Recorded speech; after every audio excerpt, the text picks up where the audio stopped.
परिचय। कमल और दीप ट्रेन में यात्रा कर रहे हैं। उसी समय एक ट्रेन पास की पटरी से गुजरती है। कमल, ट्रेन की सीटी कितनी जोरदार है। हाँ, सचमुच ये सहनीय नहीं है। दीप, मैं तुमसे कुछ पूछना चाहता हूं। हाँ कमल, अवश्य। जब ट्रेन हमारे पास से गुजरती है, इसकी ध्वनि काफी तेज होती है और जब दूर चली जाती है तो इसकी ध्वनि मंद पड़ जाती है। क्या तुम मुझे इसके बारे में बता सकते हो? ठीक है कमल, मैं तुमको बता दूंगा। ये डॉपलर प्रभाव के कारण होता है। ट्रेन ध्वनि तरंग उत्पन्न कर रही थी जो डॉपलर प्रभाव के कारण हो रहा था। ट्रेन से उत्पन्न होने वाली ध्वनि तरंगें हम तक पहुंच रही थीं। इसकी वजह से ध्वनि तरंगों की आवृत्ति में स्थायी विस्थापन हुआ।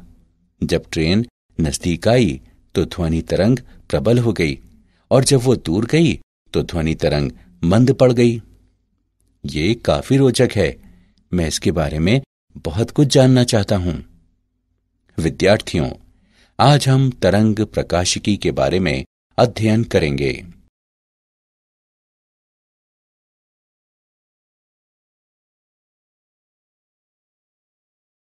उद्देश्य। इस पाठ के अंत में आप निम्न करने में सक्षम हो जाएंगे। तरंगाग्र को परिभाषित करना, हाइगेंस के सिद्धांत को जानना, समतल तरंगों के अपवर्तन और परावर्तन को समझना, लेंस और प्रिज्म में समतल तरंगाग्र का वर्णन करना, डॉपलर प्रभाव को समझना, विद्युत चुंबकीय तरंगों का वर्णन करना, तरंगों के कला संबद्ध और कला असंबद्ध योग को समझना, प्रकाश तरंगों के व्यक्तीकरण का वर्णन करना, यंग के द्विध्रुवी प्रयोग का वर्णन करना और नियमित व्यतिकरण के लिए शर्तों की व्याख्या करना।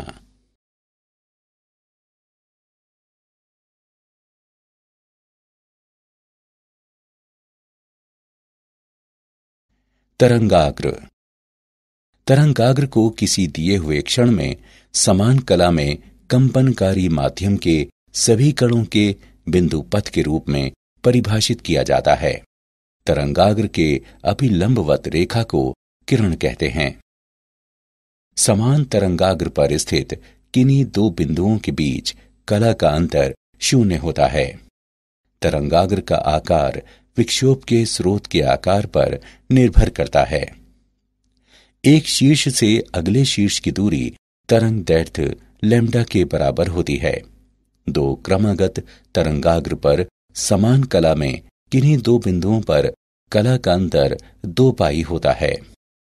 अतः किसी दिए हुए शीर्ष और आद्यंत कला क्रमशः 2n पाई और 2n + 1 पाई हैं, जहां n एक पूर्णांक है।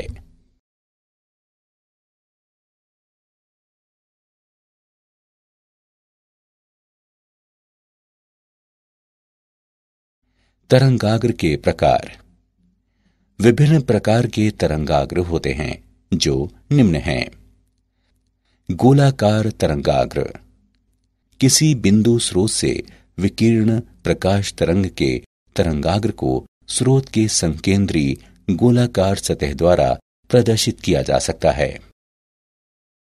समतल तरंगाग्र। स्रोत बिंदु से बहुत अधिक दूरी पर गोलाकार तरंगाग्र की त्रिज्याएं बहुत बड़ी होती हैं और इस छोटे भाग को समतल माना जा सकता है। बेलनाकार तरंगाग्र। एक रेखा स्रोत किसी स्रोत के साथ बेलनाकार तरंगाग्र समाक्षीय उत्पन्न कर सकता है।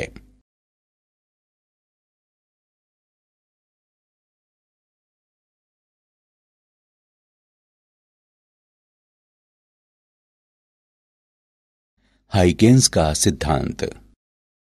हाइगेंस का सिद्धांत किसी क्षण नए तरंगाग्र के आकार को पाने के लिए ज्यामितीय रचना है। हाइगेंस का सिद्धांत कुछ समय में नए तरंगाग्र का आकार प्राप्त करने के लिए ज्यामितीय रचना है। इस सिद्धांत के अनुसार तरंगाग्र का प्रत्येक बिंदु गोलीय द्वितीयक तरंगों का स्रोत है। तरंगिका कहलाती है जो विभिन्न दिशाओं में संचरण की गति के साथ उस माध्यम में प्रसारित हो जाती है। बाद के समय में नया तरंगाग्र द्वितीयक तरंगिकाओं की स्पर्शजया है, जो द्वितीयक तरंगाग्र का आवरण कहलाता है।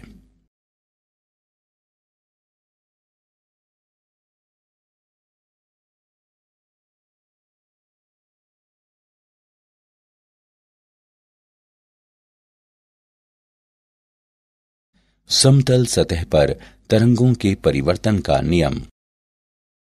आपतित किरण और लंबरूप के बीच के कोण को आपतन कोण कहते हैं, लेकिन किरण तरंगाग्र के लंबवत और लंबरूप सतह पर अभिलंब है। यहाँ आपतन का कोण आपतित तरंगाग्र ए बी और सतह पी क्यू के बीच का कोण है। उसी प्रकार आपतन कोण परावर्तित तरंगाग्र सी डी और सतह पी क्यू के बीच का कोण है। अब त्रिभुज बी ए सी और डी ए सी की ज्यामिति से ए डी बराबर बी सी और ए डी बराबर ए सी हम कह सकते हैं कि ये सर्वांग सम त्रिभुज हैं। यहां आपतन कोण बराबर परावर्तन कोण, साथ ही आपतित किरण, परावर्तित किरण और लंबरूप सभी एक ही सतह पर हैं। यहां तरंग का सिद्धांत समतल सतह पर परावर्तन के नियम को सत्यापित करता है।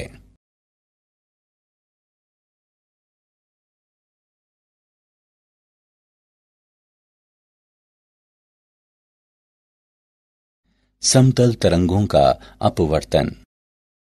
मान लीजिए किसी समतल सतह पर समानांतर प्रकाश पुंज आपतित होता है और दो माध्यमों में विभक्त हो जाता है। विभिन्न समय में समतल ए बी, ए1, बी1 और ए2, बी2 पर आपतित तरंगाग्र की स्थितियां हैं। तरंगाग्र ए बी में बिंदु बी एक हाइगेंस तरंगिका उत्पन्न होकर बी बी डैश दूरी पर समय टाउ में द्वितीय माध्यम में विचरण करेगी, ताकि सतह एक्स वाई पर बिंदु ए डैश के साथ तरंगाग्र ए से प्रथम माध्यम में विस्तारित होता है। चूंकि ए और बी त्रिज्याओं वाली दो तरंगिकाएं असमान माध्यम में विचरण करती हैं और वे क्रमशः V1 और V2 की विभिन्न गतियों में विचरण करती हैं। स्थिति 1, यदि माध्यम 2 प्रकाश के दृष्टिकोण से माध्यम 1 की तुलना में सघन है तो V1 बड़ा है V2 से और यहां A डैश बड़ा है B डैश से। किरणें लंब रूप की ओर मुड़ जाती हैं। स्थिति 2, यदि माध्यम 2 प्रकाश के दृष्टिकोण से माध्यम 1 की तुलना में विरल है तो V1 छोटा है V2 से और यहां A डैश छोटा है B डैश से। किरणें लंब रूप की ओर से हट जाती हैं। दूरी A डैश बराबर V1 टाउ बराबर लैम्डा 1, माध्यम 1 में प्रकाश तरंग का तरंग दैर्ध्य। दूरी B डैश बराबर V2 टाउ बराबर लैम्डा 2, माध्यम 2 में प्रकाश तरंग का तरंग दैर्ध्य। अतः V1 बटे V2 बराबर लैम्डा 1 बटे लैम्डा 2, या इसे इस प्रकार से लिखा जा सकता है V1 बटे लैम्डा 1 बराबर V2 बटे लैम्डा 2 बराबर न्यू। उपर्युक्त व्यंजक दर्शाता है कि अपवर्तन के दौरान प्रकाश तरंग की आवृत्ति अपरिवर्तित रहती है। जब प्रकाश तरंग सघन माध्यम में अपरिवर्तित होती है, तरंग दैर्ध्य कम हो जाती है और जब प्रकाश तरंग विरल माध्यम में अपरिवर्तित होती है तो तरंग दैर्ध्य बढ़ जाता है।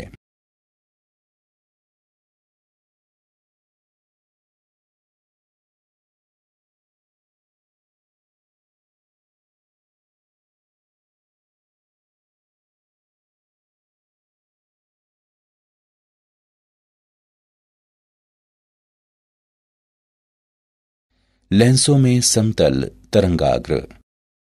मान लीजिए कोई समतल तरंगाग्र ACB किसी द्वि उत्तल लेंस पर आपतित होता है। हाइगेंस परिकल्पना के अनुसार तरंगाग्र का प्रत्येक बिंदु द्वितीयक तरंग के रूप में काम करता है। ये द्वितीयक तरंगें लेंस की विभिन्न परतों से होकर गुजरेंगी। किसी द्वितीय तरंग को हवा में CP1 लेंसों में P1, P2 से होकर गुजरने में जितना समय लगता है उतना ही समय तरंगों को AX प्लस XT से होकर हवा में गुजरने में लगेगा। अतः सभी द्वितीय तरंगें आपतित समतल तरंगाग्र ACB से DP2E तक पहुंचने में समान समय लगेगा। अतः DP2E अपवर्तित तरंगाग्र है। ये तरंगाग्र प्रकृति में अभिसरित होता है।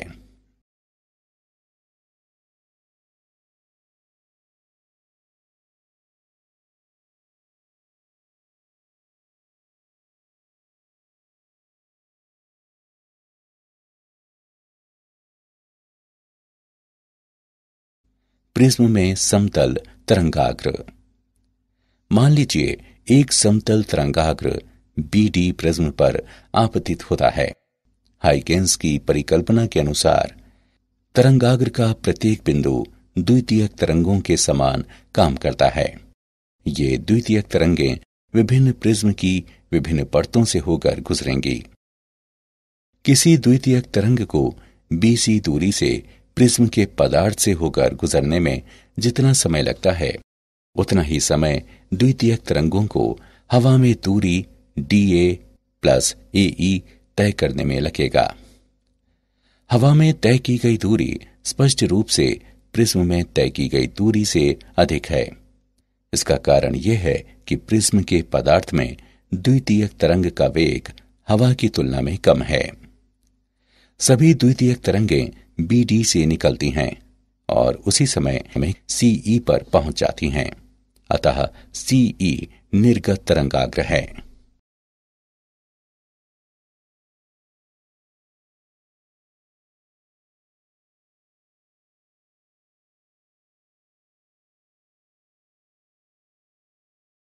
डॉपलर प्रभाव। मान लीजिए जब कोई माध्यम न हो तथा स्रोत प्रेक्षक से दूर रहा हो तब बाद के तरंगाग्रों को प्रेक्षक तक पहुंचने में अधिक दूर चलना पड़ता है। इस प्रकार दो उत्तरोत्तर तरंगाग्रों के प्रेक्षक तक पहुंचने में लगने वाला समय स्रोत तक उनके पहुंचने में लगने वाले समय की अपेक्षा अधिक होता है। अतः जब स्रोत प्रेक्षक से दूर हो जाता है तो प्रेक्षक द्वारा मापी जाने वाली आवृत्ति में कमी होगी। ये डॉपलर प्रभाव कहलाता है। जब तरंगों का स्रोत किसी परिवेश के सापेक्ष गतिमान है तो इसे डॉपलर प्रभाव के रूप में जाना जाता है।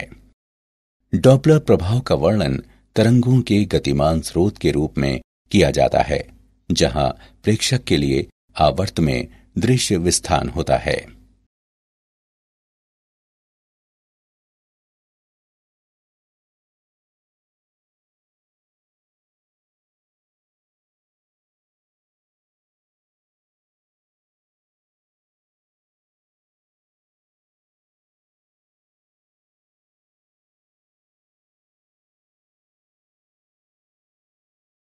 अवरक्त विस्थापन और नीला विस्थापन।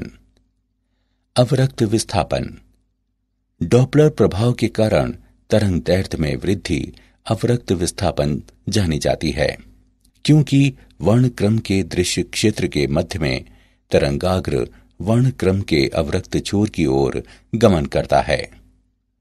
नीला विस्थापन प्रेक्षक की ओर से गतिमान स्रोत से तरंगें प्राप्त होती हैं। तरंगाग्र के दृश्य में कमी आती है। इसे नीला विस्थापन के रूप में जाना जाता है।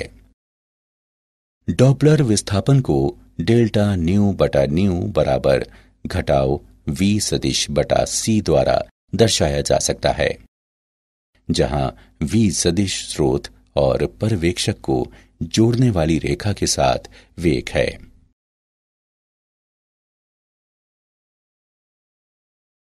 विद्युत चुंबकीय तरंगें। विद्युत और चुंबकीय क्षेत्रों से युक्त ऊर्जा की तरंग को विद्युत चुंबकीय तरंग के रूप में जाना जाता है। विद्युत और चुंबकीय क्षेत्रों में विविधताएं आती हैं। परिणाम स्वरूप वे समान स्थान और समान समय में अपनी उच्चिष्ठ और निम्निष्ठ को प्राप्त करते हैं। विद्युत और चुंबकीय क्षेत्रों की दिशाएं एक दूसरे के लंबवत और तरंग के संचरण की दिशा में होती हैं। ये तरंगें प्रकृति में त्रियक होती हैं।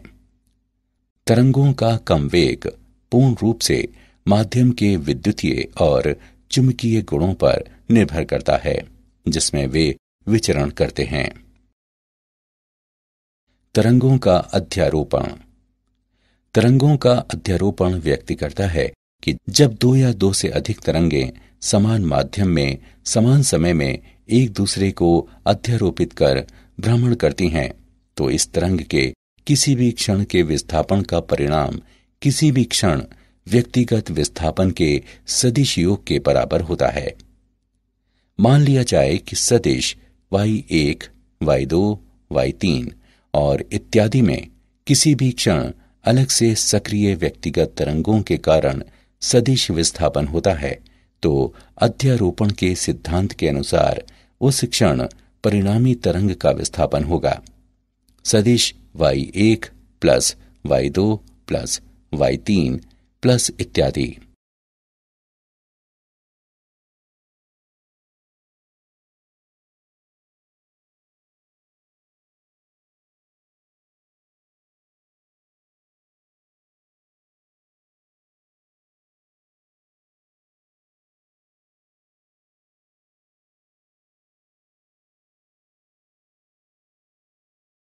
तरंगों का कला संबद्ध और कला असंबद्ध स्रोत। कला संबद्ध प्रकाश का ऐसा स्रोत है जो समान तरंगदैर्घ्य, समान आवृत्ति और समान कला या अचर कला अंतर के तरंग प्रकार उत्सर्जित करता है। कला संबद्ध स्रोतों की उत्पत्ति के लिए दो निम्न सामान्य विधियां हैं। तरंगाग्र के विभाजन द्वारा। इस पद्धति में दर्पण, लेंस या प्रिज्म के उपयोग द्वारा तरंगाग्र को दो या अधिक भागों में बांटा जाता है। आयाम के विभाजन द्वारा। इस पद्धति में आपतित पुंज को दो या उससे अधिक आंशिक परावर्तन या अपवर्तन द्वारा विभाजित किया जाता है। ये विभाजित भाग विभिन्न मार्गों पर भ्रमण करते हैं और एक दूसरे के साथ व्यतिकरण करते हैं। कला असंबद्ध स्रोत फोटोनों के बीच की कलाओं के नियमित और यादृच्छिक परिवर्तन के साथ प्रकाश का उत्सर्जन करते हैं। टंगस्टन फिलामेंट और साधारण प्रतिदीप्त ट्यूब कला असंबद्ध प्रकाश उत्सर्जित करते हैं।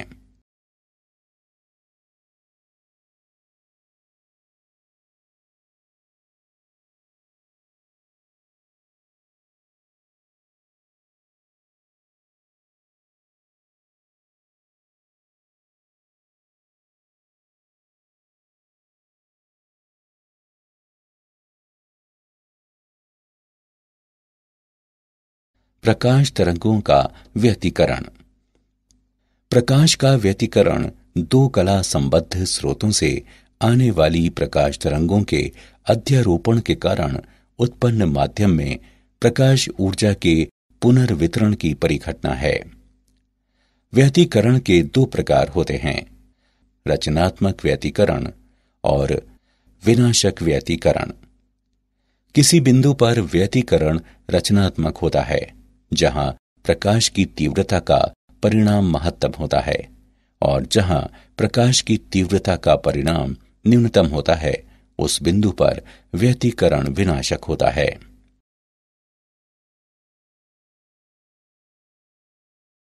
रचनात्मक और विनाशक व्यतिकरण। रचनात्मक व्यतिकरण जिस बिंदु पर प्रकाश की तीव्रता का परिणाम महत्तम होता है उसे रचनात्मक व्यतिकरण कहते हैं। रचनात्मक व्यतिकरण के लिए फाई बराबर 2n पाई या p बराबर n लैम्डा।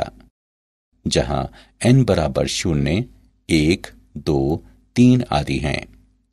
फाई बराबर कला का अंतर, p बराबर पथांतर, लैम्डा बराबर प्रकाश का तरंगदैर्घ्य। विनाशकारी व्यतिकरण, जहां प्रकाश की तीव्रता का परिणाम न्यूनतम होता है, उस बिंदु पर व्यतिकरण विनाशक कहलाता है। विनाशक व्यतिकरण के लिए फाई बराबर 2n प्लस 1 पाई या p बराबर 2n प्लस 1 लैम्डा बटे 2। यंग का द्विझिरी प्रयोग। यंग के परीक्षण में किसी स्रोत के माध्यम से एक वर्णीय प्रकाश को संकीर्ण झिरी S से गुजरता है और दो नजदीकी संकीर्ण झिरियों S1 और S2 पर S दूरी पर गिरता है। झिरियां S1 और S2 प्रकाश तरंगों के कला संबद्ध स्रोतों के रूप में काम करती हैं और प्रत्येक प्राथमिक स्रोत S से व्युत्पन्न हैं। ये तरंगे विभिन्न बिंदुओं पर रचनात्मकता तथा विनाकारी के रूप में काम करती हैं। ये पर्दे पर विभिन्न बिंदुओं पर प्रत्यावर्ती दीप्त और उदीप्त बैंड की उत्पत्ति करती हैं और पर्दे पर ये व्यतिकरण फ्रिंज कहलाती हैं।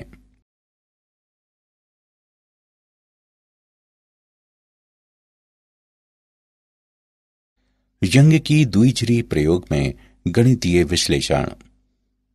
माना S1 और S2 स्रोत से पर्दे की दूरी d और कैपिटल D अलगाव पर कला संबद्ध स्रोत हैं।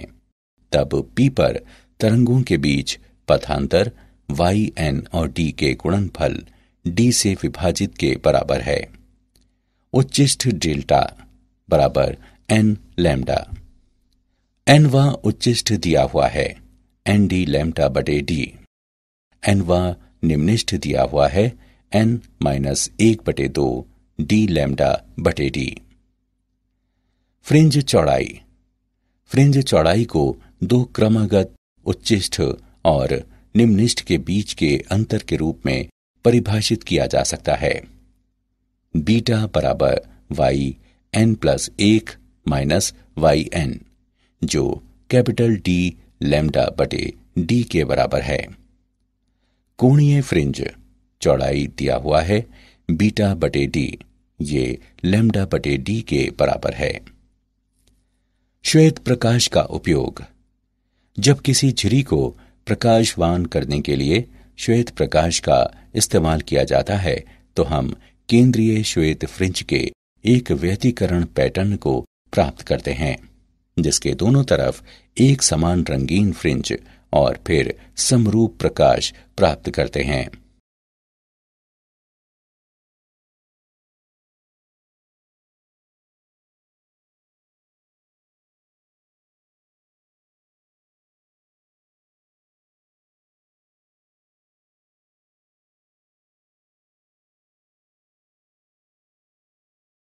उदाहरण। हम यंग के द्विझिरी प्रयोग पर एक उदाहरण लेते हैं। यंग के प्रयोग में 3 मिलीमीटर की झिरियों को 480 नैनोमीटर तरंग दैर्ध्य के प्रकाश द्वारा अलग किया जाता है। झिरी की सतह से 2 मीटर की दूरी पर पड़ता है। केंद्रीय दीप्त फ्रिंज की तुलना में 8वें दीप्त और तीसरे उद्दीप्त फ्रिंज के बीच की दूरी ज्ञात करें। हम इसका हल देखते हैं। केंद्र से 8वें फ्रिंज की दूरी 8d लैम्डा बटे d के बराबर है। केंद्र से तीसरे फ्रिंज की दूरी 5d लैम्डा बटे 2d के बराबर है। हम पाते हैं y बराबर y8 माइनस y3। मान रखने पर और गणना करने पर हम पाते हैं y बराबर 11d लैम्डा बटे d। उपर्युक्त समीकरण में मान रखने पर तथा गणना करने पर हम पाते हैं y बराबर 3.52 मिलीमीटर। यहाँ केंद्रीय दीप्त फ्रिंज की तुलना में 8वें दीप्त और तीसरे उद्दीप्त फ्रिंज के बीच की दूरी 3.52 मिलीमीटर है।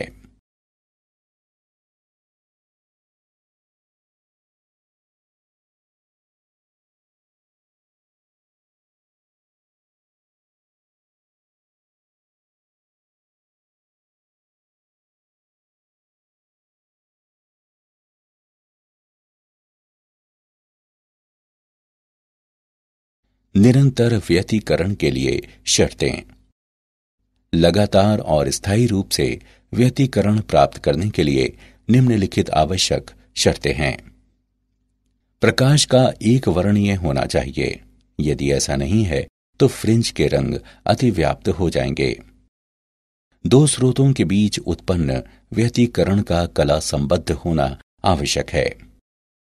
तरंगों के प्रवाह की वजह से उत्पन्न होने वाले प्रकाश तरंगों का समान तरंगदैर्घ्य और वेग का होना आवश्यक है।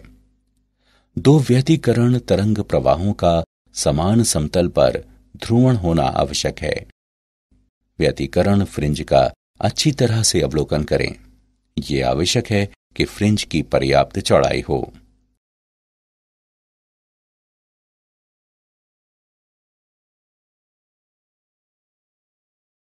क्या आप जानते हैं, निर्माण के दृष्टिकोण से लेंस का आकार गोलीय सतह का होता है, जबकि सिद्धांत के मुताबिक आदर्श सतह आस्फेरिक होनी चाहिए। लंब की ओर मुड़ने पर प्रकाश की गति धीमी हो जाती है और तरंगदैर्घ्य लघु हो जाता है जब सघन माध्यम में प्रवेश करता है। पुल के उस पार या किसी अन्य बाधक से तरंगों का परावर्तन होने की वजह से व्यतिकरण पैटर्न बनता है, जो स्थिर तरंग कहलाता है। इसमें तरंग का शीर्ष हटकर गतिमान नहीं होता है।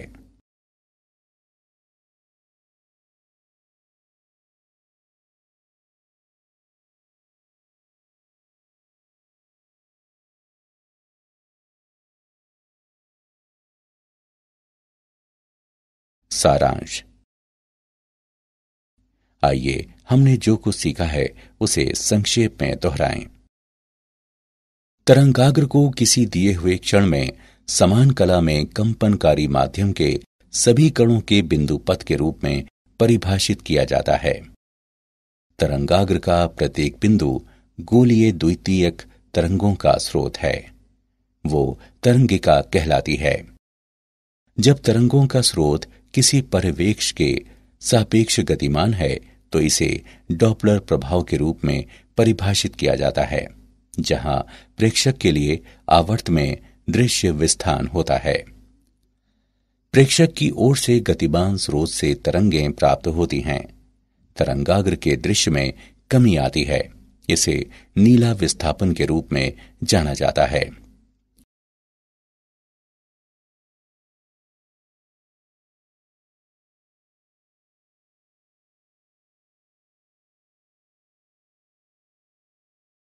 विद्युत और चुंबकीय क्षेत्रों से युक्त ऊर्जा की तरंग को विद्युत चुंबकीय तरंग के रूप में जाना जाता है। कला संबद्ध प्रकाश का ऐसा स्रोत है जो समान तरंगदैर्घ्य, समान आवृत्ति और समान कला या अचर कला अंतर के तरंग प्रकार उत्सर्जित करता है। प्रकाश का व्यतिकरण दो कला संबद्ध स्रोतों से आने वाली प्रकाश तरंगों के अध्यारोपण के कारण उत्पन्न माध्यम में प्रकाश ऊर्जा के पुनर्वितरण की परिघटना है।